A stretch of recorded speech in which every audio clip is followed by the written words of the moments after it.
Net എക്സാമിൻ്റെ previous year question paper analysis continue ചെയ്തുകൊണ്ടിരിക്കുകയാണ്. ഇതിൻ്റെ മുന്നേ ഓൾറെഡി 4 പാർട്ട് നമ്മൾ വീഡിയോ അപ്ലോഡ് ചെയ്തിട്ടുണ്ട്. അതിൻ്റെ ലിങ്ക് താഴെ ഡിസ്ക്രിപ്ഷനിൽ കൊടുക്കുന്നതാണ്. ഇവിടെ 2017 നവംബറിൽ നടന്നിട്ടുള്ള UGC നെറ്റ് എക്സാമിൻ്റെ കൊമേഴ്സിൻ്റെ 3rd പേപ്പറിൽ നിന്നുള്ള ഇൻകം ടാക്സിൻ്റെ പോർഷനിൽ നിന്ന് കുറച്ച് ക്വസ്റ്റ്യൻസ് ആണ് ഡിസ്കസ് ചെയ്യുന്നത്. അപ്പോൾ ഇൻകം ടാക്സ് പോർഷനിൽ നിന്ന് ഒരു 6 ക്വസ്റ്റ്യൻസ് ചോദിച്ചിട്ടുണ്ട്. ഓക്കെ, അപ്പോൾ ഇൻകം ടാക്സ് എന്നുള്ളത് UGC നെറ്റ് എക്സാമിന് ഒരു ഇമ്പോർട്ടൻ്റ് ആയിട്ടുള്ളൊരു ഏരിയ ആണ്. ഒരു 7 to 10 ക്വസ്റ്റ്യൻസ് ആവറേജ് ചോദിക്കാറുണ്ട്. ഓക്കെ, അപ്പോൾ ഇവിടെ നമ്മൾ ഓരോ സബ്ജക്റ്റ് വൈസ് ആയിട്ടാണ് previous year question paper analysis ചെയ്യുന്നത്. അപ്പോൾ ക്വസ്റ്റ്യനിലേക്ക് കിടക്കാം. The first question, dividend declared by UTI or by mutual fund is fully accepted in the hand of unit holder, fully taxable in the hand of unit holder, fully accepted in the hand of individual unit holder, and fully taxable in the hand of institutional unit holder. In the last option, included in the GTI, but a deduction is allowed under section 80L. അപ്പോൾ താഴെ പറഞ്ഞതിൽ dividend declared UTI exempted ആണ്. ഏതാണ് താഴെ പറയുന്നത്, അത് right ആയിട്ടുള്ള answer ഏതാണെന്നുള്ളതാണ്. The answer is fully accept in the hand of unit holder. അപ്പോൾ ഡിവിഡൻഡ് ഡിക്ലെയർഡ് ബൈ UTI ഒരു മ്യൂച്വൽ ഫണ്ട്, ഇനി dividend declared by Indian company ആയിക്കോട്ടെ, അത് ഫുള്ളി എക്സംപ്റ്റഡ് ആണ്. Okay, the next question, list match the following ആണ്. ഏതൊക്കെയാണ്? List 1 type of income, list 2 head of income. Okay, അപ്പോൾ ഇതിൽ ഫസ്റ്റ് ഓപ്ഷൻസ് നമുക്ക് ആദ്യം ലിസ്റ്റ് 1 നോക്കാം. ലിസ്റ്റ് 1ൽ salary, bonus, commission etcetera received by a working partner from the firm. Okay, and pension received by a widow of a government employee, a profit in the sale of machinery used in the business, compensation received from the government on compulsory acquisition of land and profit earned. അപ്പോൾ ഇതൊക്കെയാണ് ഈ types of income തന്നിട്ടുള്ളത്. അപ്പോൾ ഇതിൽ നിന്ന് ഏതൊക്കെയാണെന്നുള്ളത് നമ്മൾ എന്ത് ചെയ്യണം, അതിൽ കറക്റ്റ് ആയിട്ടുള്ള ആൻസർ കണ്ടെത്തണം. ലിസ്റ്റ് 2 ഹെഡ് ഓഫ് ഇൻകം തന്നിട്ടുണ്ട്.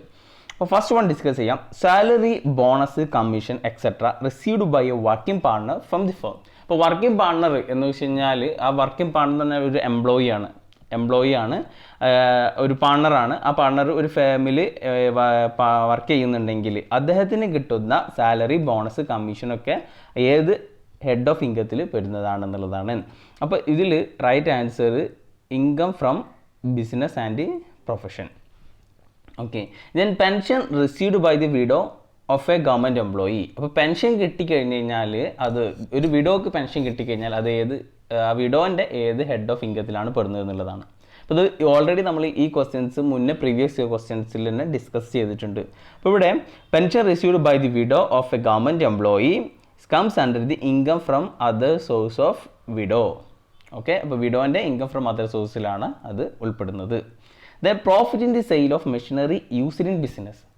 ഒരു മെഷീനറി ബിസിനസ്സിൽ യൂസ് ചെയ്ത് ഒരു മെഷീനറി വിറ്റ് കഴിഞ്ഞ് കഴിഞ്ഞാൽ അത് ഏതിൻ്റെ അണ്ടറിലാണ് വരുന്നത്? ഇൻകം ഫ്രം ക്യാപിറ്റൽ ഗെയിൻ്റെ അണ്ടറിലാണ്. അത് തന്നെ income from short time capital ഗെയിനിലാണ് വരിക. അപ്പോൾ sale of machinery that is used in the business ആണെന്നുണ്ടെങ്കിൽ അത് ഷോർട്ട് ടൈം ക്യാപിറ്റൽ ഗെയിനാണ്. അപ്പോൾ ഒരു മെഷീനറി യൂസ് ചെയ്ത ബിസിനസ്സിൽ യൂസ് ചെയ്ത മെഷീനറി വിറ്റ് കഴിഞ്ഞാൽ അത് എപ്പോഴും ഷോർട്ട് ടൈം ക്യാപിറ്റൽ ഗെയിൻ്റെ അണ്ടറിലാണ് വരിക. Okay, the last one, compensation received from the government on compulsory acquisition of land and profit ഉണ്ട്. അപ്പോൾ കമ്പൾസറി അക്വസിഷൻ സെക്ഷൻ 54F എന്ന് വെച്ച് കഴിഞ്ഞാൽ കുറച്ച് എക്സെപ്റ്റഡ് ആയിട്ടുള്ള ഐറ്റംസ് ഉണ്ട്. സെക്ഷൻ 54 ഈ ക്യാപിറ്റൽ ഗെയിനിൽ ഒരുപാട് ഐറ്റംസ് വരുന്നുണ്ട്. ഓക്കെ, ഒരു പ്രോപ്പർട്ടി വിറ്റ് മറ്റൊരു ഹൗസ് പ്രോപ്പർട്ടി വാങ്ങുന്നു, ഒരു ഹൗസ് പ്രോപ്പർട്ടി വിറ്റിട്ട് അല്ലെങ്കിൽ ഒരു ക്യാപിറ്റൽ അസറ്റ് വിറ്റ് ഒരു അഗ്രികൾച്ചർ ലാൻഡ് വാങ്ങുമ്പോൾ അങ്ങനെയുള്ള കുറച്ച് എക്സെംഷൻസ് കാര്യങ്ങളൊക്കെ സെക്ഷൻ 54 പറഞ്ഞിട്ടുണ്ട്. അത് നമ്മളൊരു വീഡിയോയിൽ ഡീറ്റെയിൽ ആയിട്ട് ഡിസ്കസ് ചെയ്യും. അപ്പോൾ ആ ഒരു പോർഷന് ഡീറ്റെയിൽ ആയിട്ട് തന്നെ നോക്കുക, സെക്ഷൻ 54. അപ്പോൾ അതിൽ നിന്ന് ഫ്രീക്വൻ്റ് ആയിട്ട് ക്വസ്റ്റ്യൻസ് ചോദിക്കാറുള്ളൊരു ഏരിയയാണ് ഈ ക്യാപിറ്റൽ ഗെയിനുമായി ബന്ധപ്പെട്ടിട്ടുള്ള സെക്ഷൻ 54. ഓക്കെ, അപ്പോൾ compensation received from compulsory acquisition അത് എന്തിൻ്റെ അണ്ടറിലാണ് വരിക? Income from capital gain. അപ്പോൾ ഇവിടെ option A list 1 A4, B1, C2 and D3 ഇതാണ് right answer. Okay, the next question which of the following will be consider as a tax planning effort? താഴെ പറയുന്നതിൽ എന്താണ് tax planning effort എന്നുള്ളതാണ്. First option, mister A purchased a house for self residence for ₹80 lakh by taking a loan of ₹60 lakhs from SBI at a 10% interest instead of using his own fund. അപ്പോൾ ഇത് tax planning ആണോ എന്നുള്ളത്? ഇത് tax planning ആണ്. കാരണം നമ്മൾ സ്വന്തം fund ഉപയോഗിച്ചിട്ടാണെന്നുണ്ടെങ്കിൽ നമുക്ക് ആ ലോൺ എടുത്തു കഴിഞ്ഞ് കഴിഞ്ഞാൽ ഇൻട്രസ്റ്റ് ഡിഡക്റ്റ് ചെയ്യാൻ പറ്റില്ല. സെക്ഷൻ 80(c)യിലും അതുപോലെ തന്നെ സെക്ഷൻ 80(e) എന്നുള്ള സെക്ഷൻ ഇതിലും interest on loan for self occupied house ഇതിന് ഡിഡക്ഷൻസ് കിട്ടും. അപ്പോൾ നമ്മൾ അത് ലോൺ എടുത്തു കഴിഞ്ഞാലാണ് അതിന് ഡിഡക്ഷൻ കിട്ടുള്ളൂ. അപ്പോൾ അങ്ങനെ ലോൺ എടുക്കുകയാണെന്നുണ്ടെങ്കിൽ നമുക്ക് ഇൻട്രസ്റ്റിൻ്റെ എക്സ്പെൻസ് നമുക്ക് ഇൻട്രസ്റ്റ് എന്തായാലും ഡിഡക്ഷൻ കിട്ടും. അങ്ങനെ ടാക്സ് പ്ലാനിങ് ചെയ്യാം. അപ്പോൾ അത് റൈറ്റ് ആണ്. Mister A made investment in purchasing 12% redeemable debenture of TISCO worth ₹1.5 lakh. അത് ടാക്സ് പ്ലാനിങ് ആണ്. ഇത് പ്രത്യേകമായിട്ട് അതിൽ ഇൻവെസ്റ്റ് ചെയ്തുകൊണ്ട് ഒരു ബെനിഫിറ്റ് ഒന്നും കിട്ടുന്നില്ല. അപ്പോൾ അതുകൊണ്ട് അത് ഒരു ടാക്സ് പ്ലാനിങ്ങിന് അണ്ടറിൽ വരില്ല. A purchased 100 gram gold biscuit for ₹2.5 lakh from SBI on occasion of Deepavali. അപ്പോൾ ദീപാവലിക്കാണ് എന്താണെന്നുണ്ടെങ്കിലും ഗോൾഡ് പർച്ചേസ് ചെയ്ത് കഴിഞ്ഞാലൊന്നും അതിന് ഡിഡക്ഷൻ കിട്ടില്ല. അപ്പോൾ അതും ഒരു ടാക്സ് പ്ലാനിങ് അല്ല. The next option, mister A invested 1 crore in purchasing 5 acres of agricultural land in his native village in Gaya. Okay. അപ്പോൾ അവിടെ അഗ്രികൾച്ചറൽ ലാൻഡ് പർച്ചേസ് ചെയ്ത് കഴിഞ്ഞാൽ ചെയ്യുമ്പോൾ അഗ്രികൾച്ചറിൽ നമുക്ക് അതിൽ നിന്ന് കിട്ടുന്ന ഇൻകത്തിനൊക്കെ ഡിഡക്ഷൻസ് ഉണ്ട്. അപ്പോൾ അങ്ങനെ അതിൽ നിന്ന് ഇൻകം കിട്ടുകയാണെന്നുണ്ടെങ്കിലും അത് ഇനി വേറെ വിൽക്കുകയാണെന്നുണ്ടെങ്കിലൊക്കെ ഡിഡക്ഷൻസ് കിട്ടും. അപ്പോൾ അങ്ങനെ ഒരു എക്സംഷനും ഡിഡക്ഷൻസൊക്കെ കിട്ടുന്ന ഒരു ഏരിയയാണ് അഗ്രികൾച്ചറൽ ലാൻഡ്. അപ്പോൾ അതൊരു ടാക്സ് പ്ലാനിങ് എഫേർട്ടാണ്. അപ്പോൾ ഓപ്ഷന് ഇവിടെ റൈറ്റ് ആയിട്ടുള്ള ആൻസർ എയും അതുപോലെ തന്നെ ബിയും. അപ്പോൾ എ ആൻഡ് ബി ആണ് answer. That is option A and B. Next question. അപ്പോൾ അതുമായി ബന്ധപ്പെട്ടിട്ട് ഇടയ്ക്ക് ക്വസ്റ്റ്യൻസ് വരാറുള്ളതാണ്. Tax evasion, tax avoidance, tax planning. എന്താണ് ടാക്സ് ഇവേഷൻ? ടാക്സ് ഇവേഷൻ തന്നെ ഒരു ഇല്ലീഗൽ വേ ആണ്. Illegal way to minimise the tax liability through the fraudulent techniques like deliberate understatement of taxable income or inflating expense. It is unlawful attempt to reduce the one's tax burden. അപ്പോൾ tax evasion എന്ന് പറഞ്ഞാൽ illegal ആക്ടിവിറ്റിയാണ്.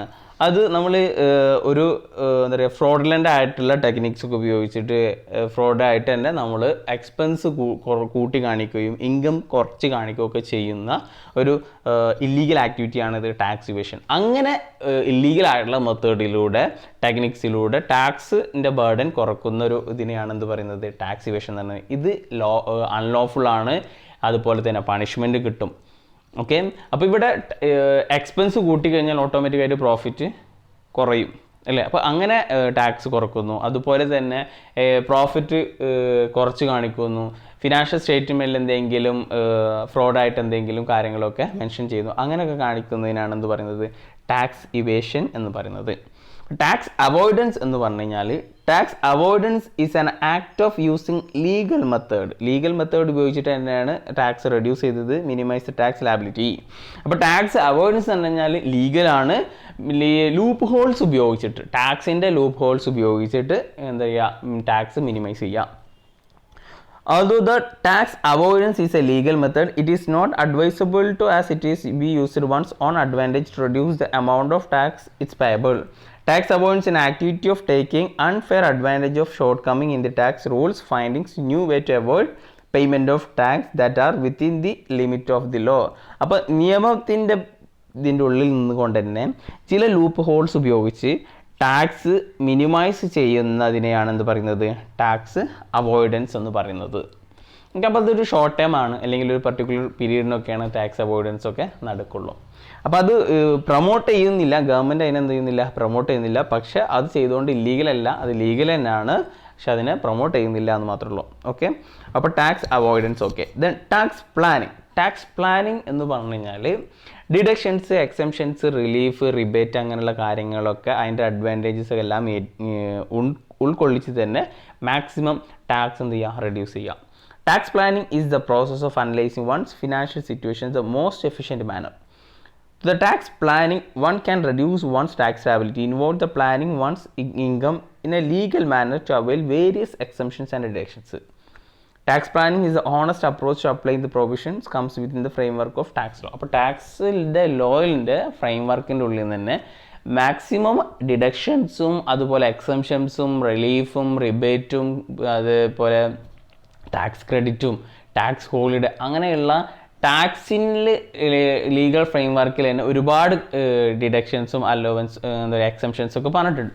അതെല്ലാം അതിൻ്റെ benefit എല്ലാം അതിൻ്റെ advantage എല്ലാം ഉൾക്കൊണ്ടിട്ട് tax minimise ചെയ്യുന്നതിനാണ് എന്ത് പറയുന്നത്, ടാക്സ് പ്ലാനിങ് എന്ന് പറയുന്നത്. അപ്പോൾ ഇത് ആണ് ടാക്സ് അവോയ്ഡൻസും ടാക്സ് ഇവേഷനും ടാക്സ് പ്ലാനിങ്ങും തമ്മിലുള്ള difference. Next question,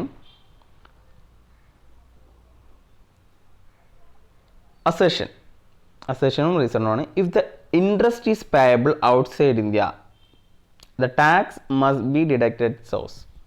interest outside ഇന്ത്യയിലേക്ക് പേ ചെയ്യണമെങ്കിൽ TDS എന്ത് ചെയ്യണം, കട്ട് ചെയ്യണം. If tax has not been deducted at source, അപ്പോൾ TDS കട്ട് ചെയ്തിട്ടില്ലെങ്കിൽ the amount paid as interest will not be allowed as a deduction in computing business income. അപ്പോൾ business income calculate ചെയ്യുമ്പോൾ ആ interest എന്ത് ചെയ്യില്ല, expense ആയിട്ട് deduct ചെയ്യാൻ സാധിക്കില്ല. അപ്പോൾ ഇത് ശരിയാണോ തെറ്റെന്നാണോ? അപ്പോൾ ബോത്ത് എ ആൻഡ് ഇത് ഓപ്ഷൻ എ ആണ്. Option A, B, C, D.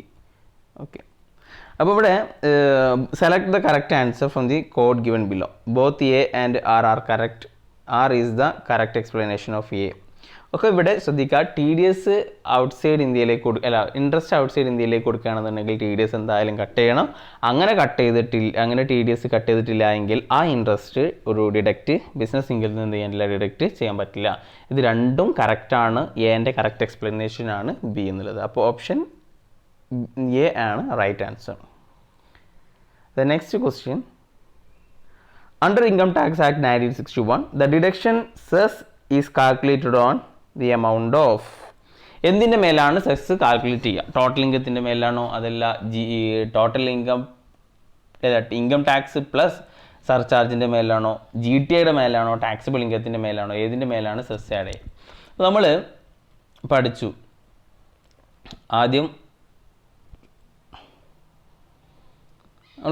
ആദ്യം എങ്ങനെയാണ് GTI കാൽക്കുലേറ്റ് ചെയ്യുക. GTI എങ്ങനെയാണ് കാൽക്കുലേറ്റ് ചെയ്യുക? GTI കാൽക്കുലേറ്റ് ചെയ്യുമ്പോൾ 5 ഹെഡ്സ് അല്ലേ, 5 heads in salary, HP, PGBP, capital gain and other sources. 5 ഹെഡ്സും പിന്നെ അതിൻ്റെ കൂടെ സെറ്റ് ഓഫ് ഉണ്ടെങ്കിൽ സെറ്റ് ഓഫും അതുപോലെ തന്നെ ക്യാരി ഫോർവേഡ് ഉണ്ടെങ്കിൽ ക്യാരി ഫോർവേഡൊക്കെ ചെയ്യാം. അതുപോലെ ക്ലബിംഗ് ഒക്കെ ചെയ്ത് കഴിഞ്ഞാൽ നമുക്ക് എന്ത് കിട്ടും, GTI കിട്ടും. ഓക്കെ, അങ്ങനെ GTI കിട്ടിക്കഴിഞ്ഞ് കഴിഞ്ഞാൽ അതിൽ നിന്ന് സെക്ഷൻ 80C to 80U വരെയുള്ളത് എന്ത് ചെയ്യുക, കുറക്കുക. അപ്പോൾ കിട്ടും എന്ത്, ടോട്ടൽ ഇൻകം. അപ്പോൾ കിട്ടുന്നതാണ് ടോട്ടൽ ഇൻകം. ആ ടോട്ടൽ ഇൻകം നമുക്ക് എന്ത് ചെയ്തു, കാൽക്കുലേറ്റ് ചെയ്തു. ആ ടോട്ടൽ ഇൻകത്തിൻ്റെ മേലിൽ ടോട്ടൽ ഇൻകം കാൽക്കുലേറ്റ് ചെയ്ത് കഴിഞ്ഞ് കഴിഞ്ഞാൽ പിന്നെ ആ ടോട്ടൽ ഇൻകം എത്രയാണ്, സ്ലാബ് റേറ്റ് അനുസരിച്ച് ടാക്സ് കൊടുക്കും. Okay, normal citizen, senior citizen ആണെന്നുണ്ടെങ്കിൽ സൂപ്പർ സീനിയർ സിറ്റിസൺ ആണെന്നുണ്ടെങ്കിലും ടാക്സ് കാൽക്കുലേറ്റ് ചെയ്യും. അങ്ങനെ ടാക്സ് കാൽക്കുലേറ്റ് ചെയ്ത് കഴിഞ്ഞ് കഴിഞ്ഞാൽ ടാക്സ് കാൽക്കുലേറ്റ് ചെയ്ത് കഴിഞ്ഞാൽ ഈ ടോട്ടൽ ഇൻകം 1 crore മുകളിലേക്കാണെന്നുണ്ടെങ്കിൽ സർചാർജ് 50 lakhൻ്റെ മുകളിലേക്കാണെന്നുണ്ടെങ്കിലും സർചാർജ് എന്ത് ചെയ്യണം, അപ്ലിക്കബിൾ ആണ്. ആ സർചാർജ് ആഡ് ചെയ്തതിന് ശേഷം അതിൻ്റെ മേലെ എന്തെങ്കിലും എഡ്യൂക്കേഷൻ സെസ് ഉണ്ടെങ്കിൽ അതും കൂടി എന്ത് ചെയ്യും, ആഡ് ചെയ്യും. അങ്ങനെ എഡ്യൂക്കേഷൻ സെസ് 4% ആഡ് ചെയ്തിട്ടാണ് എന്ത് കൊടുക്കുക, ടാക്സ് ലാബിലിറ്റി വരിക. ആ ടാക്സ് ലാബിലിറ്റിയിൽ നിന്ന് TDSO അഡ്വാൻസ് ടാക്സ് പേയ്മെൻറ്റോ TCS ഒക്കെ ഉണ്ടെങ്കിൽ അത് ലെസ് ചെയ്ത് കഴിഞ്ഞാൽ നെറ്റ് ടാക്സ് ലാബിലിറ്റി കിട്ടും. ഓക്കെ, അപ്പോൾ ടാക്സ് ലാബിലിറ്റി കാൽക്കുലേറ്റ് ചെയ്യുന്ന ഫോമാറ്റാണ് ഇപ്പോൾ പറഞ്ഞത്. അപ്പോൾ ഇവിടെ എഡ്യൂക്കേഷൻ സെസ് ഏതിൻ്റെ മേലാണ് കാൽക്കുലേറ്റ് ചെയ്യുക? അപ്പോൾ ടോട്ടൽ ഇൻകം ടാക്സ് കാൽക്കുലേറ്റ് ചെയ്ത് അതിൻ്റെ മേൽ സർചാർജ് ഉണ്ടെങ്കിൽ സർചാർജും കാൽക്കുലേറ്റ് ചെയ്തതിൻ്റെ ശേഷം ഈ രണ്ടും കൂടി ആഡ് ചെയ്തതിൻ്റെ 4% ആണ് എഡ്യൂക്കേഷൻ സെസ് എന്ത് ചെയ്യുക, ആഡ് ചെയ്യുക. അപ്പോൾ കിട്ടുന്നതാണത് ടാക്സ് ലാബിലിറ്റി. ഓക്കെ, ദെൻ അപ്പോൾ ആ ഒരു ഫോർമാറ്റ് മനസ്സിലാക്കി വെക്കുക. Next one, exemption under section 54 of Income Tax Act 1961 shall not be allowed if the assessee on the date of transfer owns താഴെ പറയുന്നതിൽ സെക്ഷൻ 54F ബന്ധപ്പെട്ടിട്ട് any residential house a residential house which is let out a house which is self occupied more than one self residential house. അപ്പോൾ section 54 income tax ആക്ടിൽ ഒരു house property വിറ്റ് വേറെ house property വാങ്ങുകയാണെന്നുണ്ടെങ്കിൽ അപ്പോൾ അതിൽ deductions ഉണ്ട്. പക്ഷേ ഇതിൽ താഴെ പറയുന്ന ഒരു കണ്ടീഷൻ ഉണ്ടെങ്കിൽ ആ ഡിഡക്ഷൻസ് കിട്ടില്ല. ഓക്കെ, അപ്പോൾ അത് ഏതാണെന്നുള്ളത് റെസിഡൻഷ്യൽ ഹൗസ് ആണ്, residential house which is let out, residential house which self occupied, ഇതൊക്കെ ആണെന്നുണ്ടെങ്കിലും ഒക്കെ എന്ത് കിട്ടും, ഡിഡക്ഷൻസ് കിട്ടും. അപ്പോൾ ഒരു റെസിഡൻഷ്യൽ ഒരു ഹൗസ് ഒരു HP ഹൗസ് പ്രോപ്പർട്ടി അത് വിറ്റിട്ട് വേറെ ഹൗസ് പ്രോപ്പർട്ടി വാങ്ങണമെന്നുണ്ടെങ്കിലാണ്. പക്ഷേ അങ്ങനെ വാങ്ങുമ്പോൾ അയാൾക്ക് ഒരു വീടിനേക്കാൾ കൂടുതൽ വേറൊരു വീട് പാടില്ല. അപ്പോൾ മോർ ദാൻ വൺ വീടുണ്ടെങ്കിൽ ഈ ഡിഡക്ഷൻസ് സെക്ഷൻ 54 പ്രകാരമുള്ള ഡിഡക്ഷൻസ് എന്ത് ചെയ്യില്ല, കിട്ടില്ല. ഓക്കെ, അപ്പോൾ ദ റൈറ്റ് ആൻസർ ഈ option D. The next question, income from sale of machinery used in the business is treated as income from PGBP, short term capital gain, long term capital gain, income from other sources. അപ്പം sale of machinery used in business, അപ്പോൾ ബിസിനസ്സിൽ use ചെയ്ത machinery വിൽക്കുകയാണെന്നുണ്ടെങ്കിൽ അത് ഏതിൻ്റെ അണ്ടറിൽ വരും? നമ്മൾ നേരത്തെ മാച്ച് ഫോളോയിങ്സ് ചെയ്യുമ്പോൾ നമ്മൾ ചെയ്തതാണ്. അപ്പോൾ ഇവിടെ ഇത് ഇമ്പോർട്ടൻ്റ് ആണ്. മെഷീനറി ബിസിനസ്സിൽ യൂസ് ചെയ്ത മെഷീനറി അത് വിൽക്കുകയാണെന്നുണ്ടെങ്കിൽ അത് എപ്പോഴും ഷോർട്ട് ടൈം ക്യാപിറ്റൽ ഗെയിൻ്റെ അണ്ടറിലാണ് വരിക. അപ്പോൾ അത് ഷോർട്ട് ടൈം ക്യാപിറ്റൽ ഗെയിൻ ആണ്. ഓക്കെ, അപ്പോൾ ഇതാണ് ഇവിടെ 6 ക്വസ്റ്റ്യൻസ് 2017 നവംബറിൽ വന്നിട്ടുള്ള ഇൻകം ടാക്സിൻ്റെ പോർഷനിൽ വന്നിട്ടുള്ള ക്വസ്റ്റ്യൻസ് ആണ് ഡിസ്കസ് ചെയ്തത്. അപ്പോൾ എവിടെ നിന്നാണ് ക്വസ്റ്റ്യൻസ് വരിക എന്നുള്ളതൊക്കെ എന്താ പറയുക, ഇമ്പോർട്ടൻ്റ് ആയിട്ടുള്ള ഏരിയ നമുക്കിപ്പോൾ ഒരു പ്രീവിയസ് ഇയർ ക്വസ്റ്റ്യൻ പേപ്പർ അനാലിസ് ചെയ്തപ്പോൾ തന്നെ മനസ്സിലായിട്ടുണ്ടാകും. അപ്പോൾ ഇനിയും നമ്മളൊരു കുറച്ച് ക്വസ്റ്റ്യൻ പേപ്പർ അനാലിസ് ചെയ്യും. അപ്പോൾ ഏകദേശം ഒരു ഏരിയ ഏതൊക്കെയാണ് ഇമ്പോർട്ടൻ്റ് ആയിട്ടുള്ള ഏരിയ കവർ ചെയ്യേണ്ടത് എന്നുള്ളത് എല്ലാതും കവർ ചെയ്യണം. പക്ഷേ കുറച്ചുകൂടി ഇമ്പോർട്ടൻസും ഡീപ്പായിട്ടും പഠിക്കേണ്ട ഏരിയകൾ ഏതാണെന്നുള്ളത് നമുക്ക് എന്ത് ചെയ്യാൻ പറ്റും, മനസ്സിലാക്കാൻ പറ്റും. ഓക്കെ, അപ്പോൾ ഈ വീഡിയോ നിങ്ങൾക്ക് ബെനിഫിറ്റ് ആയിട്ട് തോന്നിയിട്ടുണ്ടെങ്കിൽ നിങ്ങൾ ഫ്രണ്ട്സിലേക്ക് എന്ത് ചെയ്യുക, ഷെയർ ചെയ്യുക. സബ്സ്ക്രൈബ് ചെയ്യാത്തവർ ചാനലൊന്ന് സബ്സ്ക്രൈബ് ചെയ്യുക. Thank you.